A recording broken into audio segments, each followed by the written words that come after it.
인천공항에 귀여운 비글이 떴습니다. 정체는 빈대 탐지견 세코.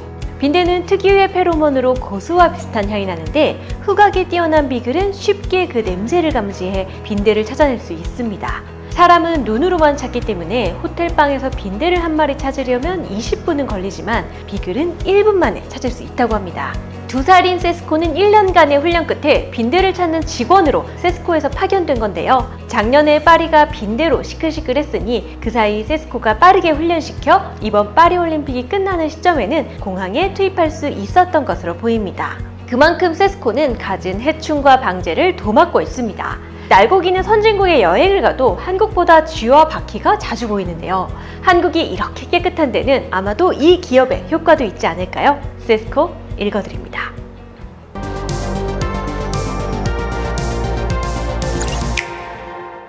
동국대학교에서 농학과를 졸업한 전순표 창업주. 졸업 후 농림부에서 근무하게 됐는데 연구원으로 일하는 동시에 식량창고를 관리하는 일이 맡겨집니다. 그런데 식량창고에 직접 나가보니 쥐들이 쌀을 다 먹어치우는데도 손도 못 쓰고 있는 겁니다. 당시 전국에서 쥐가 먹어치우는 쌀만 하루에 1200톤, 연간 300만 섭으로 국내 쌀 생산량의 10%에 달하는 양이었죠. 한국은 쌀을 증산하기 위한 연구가 한창이었고 그 일환으로 수확량이 2배인 통일벼 품종을 도입하기도 했거든요. 이걸 다 쥐가 먹고 앉았으니 전순표는 쥐를 잡는 게 시급하다고 느낍니다. 하지만 60년대 국내에는 쥐를 다룬 연구자료도 쥐약도 변변치 않았습니다. 때마침 영국에서 양곡저장 피해 방지에 대한 연구를 할 국비 장학생을 모집했고 전순표는 여기에 지원합니다. 영국은 일찍이 식민지로부터 수탈해온 양곡을 보관해 왔기 때문에 쥐 잡는 방법도 발달해 있었죠. 전순표는 장학생으로 2년간 공부하고 돌아와 농림부에 복귀합니다. 이때 전순표가 만든 게 전국민의 쥐 잡는 날. 매달 쥐 잡는 날은 모두가 나와 쥐약을 놓고 하수구에 끓는 물도 붓고 했죠. 동시에 전순표는 한국산 집쥐의 생태 및 방제에 관한 연구로 농학박사 학위를 취득합니다. 우리나라 최초의 쥐박사가 탄생한 거죠. 하지만 전순표 박사는 공무원의 한계를 체감합니다. 현장에서 쥐를 박멸하는 게 아니라 행정만 해야 했기 때문인데요. 그래서 공무원을 그만두고 1976년 쥐를 잡는 회사를 설립합니다. 전 우주를 방제하겠다는 뜻의 전우방제공업 주식회사. 하지만 처음에는 사업이 잘 안 됐대요. 100원이면 쥐약을 살 수 있는데 남한테 맡기고 싶어 하지 않았던 거죠. 그러던 중 울산의 한 석유화학 공장에서 쥐가 일으킨 전기 합선으로 100억 원대의 피해를 입는 사건이 발생합니다. 기업들은 전후 방제를 찾기 시작했죠. 또 80년대 한국은 86 아시안게임, 88 서울올림픽, 93 대전 엑스포까지 국제 행사를 연달아 유치합니다. 처음에 올림픽 조직위원회는 해충 방제에 대한 개념이 전혀 없었습니다. 전순표 회장은 직접 조직위를 찾아가 방제 작업의 필요성을 역설하고 사업을 맡게 됩니다. 덕분에 외국인과 선수들이 묵는 숙소를 모두 방제하면서 전 세계에 깨끗한 한국의 모습을 보여주었죠. 사실 이때 대한민국의 생활 수준이 향상되고 대형 건물이 들어서면서 쥐를 찾아보기가 어려워졌거든요. 그런데 국제 교류가 늘어나면서 새로운 해충이 등장합니다. 바로 바퀴벌레였죠. 3억 5천만 년 전에 지구상에 나타나 빙하기에도 살아남은 바선생. 음식뿐만 아니라 의류, 페인트, 비누까지 모든 유기물을 먹어치우는데요. 위장만 4개, 윗속에도 치아를 가지고 있는 놀라운 존재입니다. 가장 무서운 사실은요, 바선생 한 마리가 1년에 4만 개의 알을 낳는다는 겁니다. 진화도 너무 빨라서 스프레이를 뿌리고 2, 3대가 지나면 다음부터는 약이 침투되지 않도록 외피가 두꺼운 바퀴가 태어난다고 합니다. 이 전후방제는 80년대부터 바퀴벌레 방제를 준비해왔는데요. 쥐를 잡는 방식이 바퀴에는 안 통하는 거죠. 이때 미국에서 갓 나온 신제품을 실험해보는데요. 짜놓으면 해충이 먹는 방식의 약재였습니다. 이 연막을 피우는 건 사람이 없는 야간에 해야 하지만 약재를 놓는 것은 언제나 할 수 있었습니다. 또 독한 약을 묻히거나 들이마실 일도 없어졌죠. 전후방제는 이 미국산 약재의 독점 공급권을 획득하고 바퀴 방제를 해나갑니다. 하지만 수입사는 한계가 있었는데요. 시간이 지나면서 살아남는 돌연변이들이 생긴 겁니다. 결국 전후방제는 자체적으로 바퀴벌레 먹이 약재 개발에 들어갑니다. 중식당인지 일식집인지 정육점인지에 따라 식성이 다르고요. 계절이나 날씨, 산란기의 영향도 받았죠. 연구원들은 해충의 전속 요리사가 됩니다. 그 결과 전후방제는 해충들의 맛집이 되었고 직접 개발해 식약처에 등록한 약재만 70여 가지, 현재는 바퀴뿐만 아니라 731종의 해충에 대한 방제 시스템을 보유하고 있습니다. 전순표 창업주의 아들 전찬혁은 경영학을 전공하고 MBA를 준비하면서 아버지의 회사에서 알바를 합니다. 당시 전후방제는 직원 80명, 7개의 지사를 가진 작은 해충방제 회사였죠. 막상 일을 해보니 살충제가 너무 독해서 자주 토를 했고요. 고객들은 해충을 잡는 일을 한다며 무시하기도 했습니다. 직원들은 일도 고되고 인정을 못 받으니 잦은 퇴사를 했는데요. 찬혁은 이 문제를 개선해보겠다며 MBA를 다녀와 아버지 회사에 입사를 하게 됩니다. 전후방제는 2000년 사명을 바꾸게 됐는데요. 이게 바로 세스코, 전후 인바이런먼트 서비스 컴퍼니의 약자였죠. 이때 전찬혁 사장은 방제 작업을 매뉴얼화하고 서비스 표준을 정립합니다. 또 현장의 경험과 지식을 축적할 수 있는 IT 시스템을 구축하죠. 무엇보다 이 소독통을 들고 다니면서 벌레 잡는 아저씨들, 세스코맨의 이미지를 개선하기 시작하는데요. 이때 처음으로 20억 원을 들여 광고를 진행합니다. 처음에는 해충 영상을 보여줬다가 TV 광고를 얼마 걸지도 못하고 내리는 해프닝도 있었지만 이때부터 사람들에게 세스코에 대한 인지도가 높아져 갑니다. 또 세스코맨의 유니폼을 멋지게 바꾸고요. 들고 다니는 장비도 007 가방처럼 멋있게 바꿔서 인식을 개선했습니다.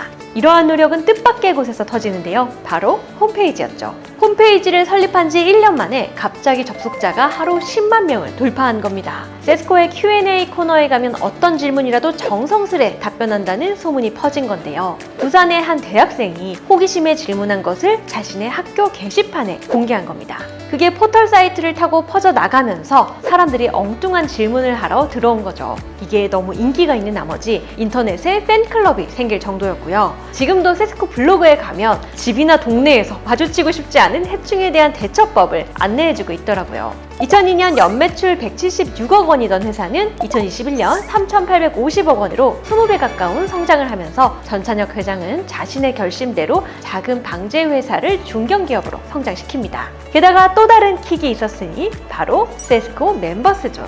전찬혁 사장은 자기도 단골인 유명 설렁탕집의 방제 의뢰를 받고 갔다가 너무 바퀴벌레가 많아 깜짝 놀랐는데요. 그는 이 설렁탕집을 나오면서 고객사뿐만 아니라 우리나라 전체를 해충 안심 공간으로 만들겠다는 목표를 갖게 됩니다. 그리고 세스코 멤버스존을 만들어 이곳만큼은 해충 없는 안전지대로 만들기로 했죠. 처음에 가게 사장님들은 해충 있다고 소문낼 일이냐, 세스코 광고를 왜 우리 매장에서 하냐 라는 반응이었는데요. 하지만 세스코 멤버스존에 엄격한 기준을 마련하고 기준에 부합하는 업소에만 마크를 붙여주었고 출입구, 외관 벽면, 카운터 등에 맞는 적절한 스티커를 개발했습니다. 처음에는 이 스티커만 훔쳐가는 사람이 있어서 제거하기 어렵게 바꾸기도 했죠. 이를 통해 세스코 멤버스존 스티커는 안심과 동의어가 됐습니다. 이 세스코는 사업을 다각화하고 있지만 어디까지나 자기가 잘 알고 잘 하는 분야로만 사업을 확장한다는 느낌이 듭니다. 혹시 세스코 화이트존 보신 적 있나요? 기존의 블루 스티커는 주로 해충과 쥐를 담당했어요. 2중, 3중으로 쥐트랩을 설치한다거나 식당 입구에 세스코 포충 등을 달아서 날파리, 나방 같은 비례 해충을 2중, 3중으로 막고 있죠.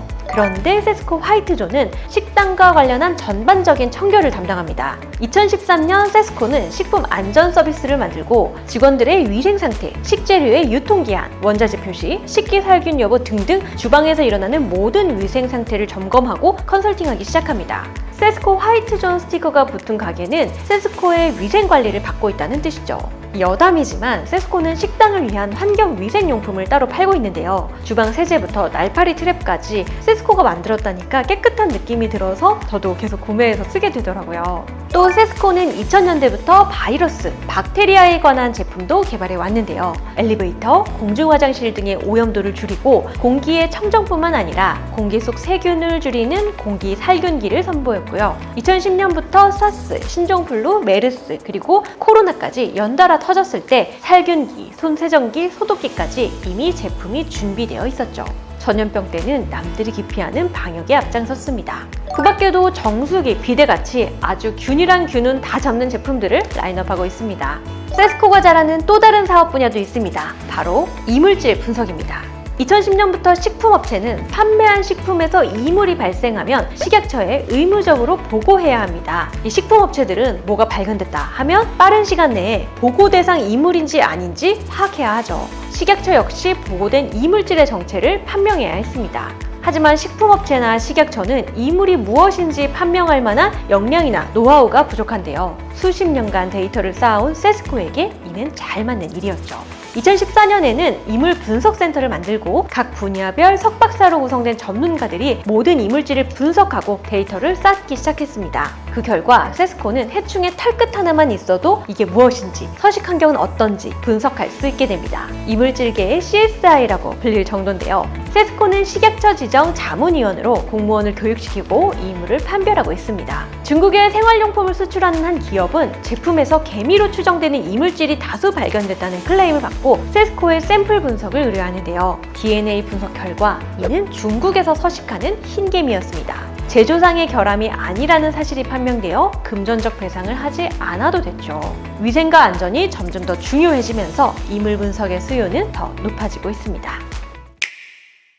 2023년 동반성장위원회는 방역소독업을 중소기업 적합업종으로 선정했습니다. 앞으로 3년간 대기업은 방역소독업 관련 공공부문 입찰에 참여할 수 없는데요. 세스코는 전문 중견기업으로 분류돼 적용에서 제외됐습니다. 하지만 이미 세스코가 방역소독업 시장의 90%를 차지하고 있어 빈축을 사기도 했는데요. 그래서일까요? 2023년 세스코의 매출은 4,230억 원으로 계속해서 증가하고 있습니다. 아쉽게도 비상장사로 전찬혁 회장이 99.84%의 지분을 소유하고 나머지는 창업주와 어머니가 소유하고 있습니다. 저는 사실 굿모닝 FM에서 세스코를 소개하고 나서 너무 사업 분야가 좋아서 강동에 있는 세스코 사옥인 세스코 터치센터에 견학을 다녀오기도 했는데요. 이곳은 거의 연구동으로 각종 쥐와 바퀴, 빈대까지 모든 벌레를 다 만나볼 수 있었습니다. 어떤 해충이 어떤 맛을 좋아하고 어떤 약재에 얼마 만에 죽는지 치밀하게 연구하는 모습을 보고 엄청 놀랐는데요. 제 입장에서 재미있는 건 아무래도 이 해충과 동물들이 다소 징그럽다 보니 애니메이션이나 영상으로 귀엽게 제작하는 미디어 센터도 따로 두고 있더라고요. 세계적으로도 이 정도 시스템을 갖추고 방제와 해충을 과학적으로 연구하는 기업은 많이 없다고 하는데요. 예상치 못한 해충이나 바이러스가 나타나는 지금, 세스코가 앞으로 해줄 역할이 더 커지지 않을까 생각해봤습니다. 세스코 읽어드렸습니다.